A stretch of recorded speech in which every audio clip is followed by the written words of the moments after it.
nouveau tout beau. Une jeune fille autiste nous invite à voir la beauté et la fragilité du monde, la politique reprend des couleurs et les monstres s'invitent à la maison. Greta voit des choses que les autres ne veulent pas voir. Comme Aurore, l'héroïne de Douglas Kennedy et Johannes Farr, Greta Thunberg est autiste et hyperlucide. Le grand reporter Vivian Amazza enracine dans son syndrome d'Asperger la passion obstinée de l'ado suédoise pour la cause environnementale. Quand sa classe a vu un film sur les îles de plastique du littoral chilien, ces îles poubelles aux dimensions du Mexique, tous ont été touchés, mais ont repris illico le chemin du McDo, le nez dans le smartphone. Seule Greta a pleuré et perdu 10 kilos. Quel intérêt de vivre dans un monde sans avenir? Tout lui semblait faux et triste. Mais à l'été 2018, quand de terribles incendies ont ravagé les forêts suédoises, elle a décidé d'agir. Sur de vieilles planches peintes en blanc, elle a inscrit « Grève scolaire pour le climat ». À vélo, elle a rejoint le Parlement de Stockholm et s'y est postée, seule, un jour durant. Les vidéos de son sit-in sont aussitôt devenues virales et d'autres lycéens l'ont rejointe chaque vendredi. Ils étaient, en mars dernier, 1,5 million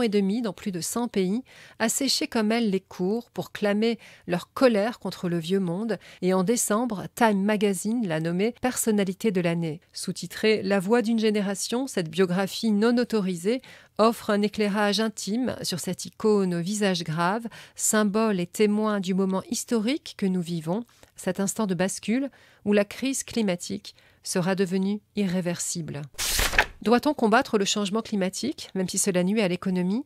C'est de la politique, tout comme la construction de logements, le salaire des profs, le rôle de l'armée en temps de paix, car tout est politique, nous rappelle l'excellent documentaire à la fois historique et didactique des éditions Usborne en cette année de renouvellement des maires, ces élus préférés des Français. D'absolutisme à xénophobie en passant par libéralisme et président, loin des contingences de basse manœuvre électorale, les affaires publiques apparaissent ici dans toute leur noblesse, avec la conscience toutefois des limites de l'exercice. Entrer en politique, ose une illustration, c'est un peu comme devenir jongleur. Chaque balle représente un besoin important de la société. Plus on rajoute de balles, plus on risque d'en faire tomber une.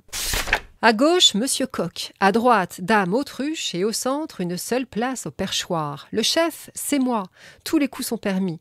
Les candidats s'engagent dans une surenchère sans fin jusqu'à promettre la lune. Et si, ce faisant, un outsider remportait la basse-cour? Cette fable animalière de Muriel Zurcher, illustrée par Christophe Zoukienik aux éditions Piquier, initie avec humour les jeunes enfants dès 3 ans à la course au pouvoir et aux vertus de la solidarité et des différences. Tout nouveau tout beau, la suite. Les différences, justement, parlons-en, à l'heure où plus d'un Français sur 4 a un grand-parent venu d'ailleurs. Histoire d'une nation est un documentaire qui prolonge la série télévisée à succès du même nom. Histoire s'écrit ici au pluriel.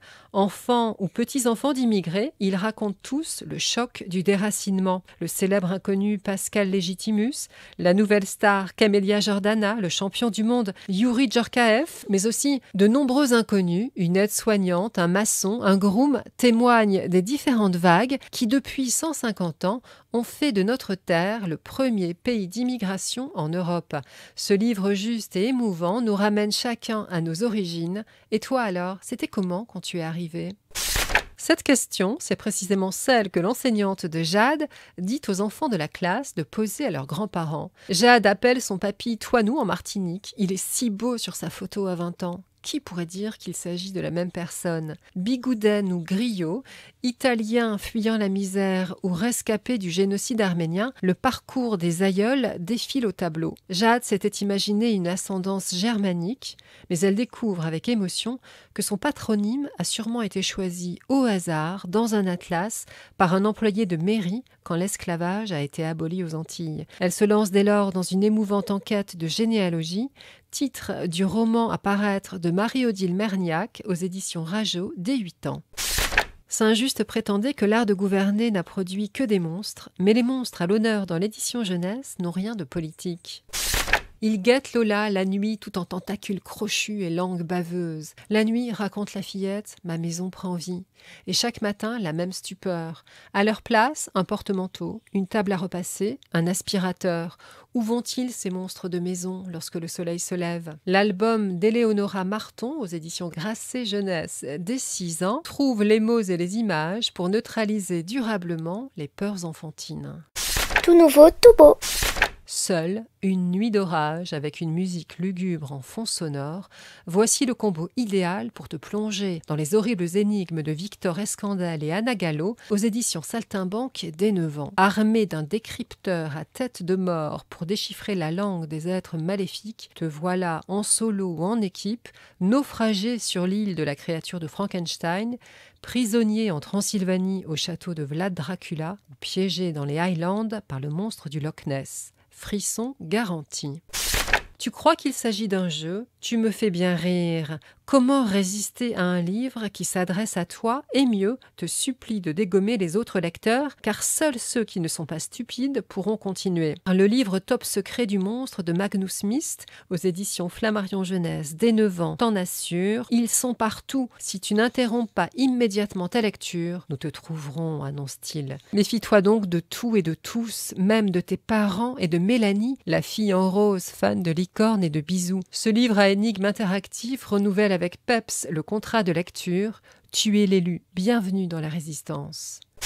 Et si, pour une fois, on se mettait dans la peau des monstres? Telle est la proposition de cet album qui donne la parole aux cyclopes polyphèmes, aux kraken, aux yétis, aux dragons d'Enoshima. Je déteste les humains, ils détruisent tout, dénonce Mapinguari, le traqueur de braconniers en Amazonie, 3 mètres de haut, un seul œil et la bouche dans le ventre. La forêt saigne et je ressens cette souffrance. Acculé à la mort au sommet de l'Empire State Building, King Kong redit son amour pur pour la blonde Anne Darrow. Cerbère, le gardien des enfers, rêve en écoutant Orphée de s'évader loin du Styx. Dans ses précédents livres, Guillaume Duprat nous avait invités à adopter la vision des animaux et la cosmogonie des peuples anciens et lointains. Le voici qui nous entraîne dans un nouvel exercice ébouriffant de relativisme. Réfléchissez un peu. Et si c'était vous les monstres? Tout nouveau, tout beau.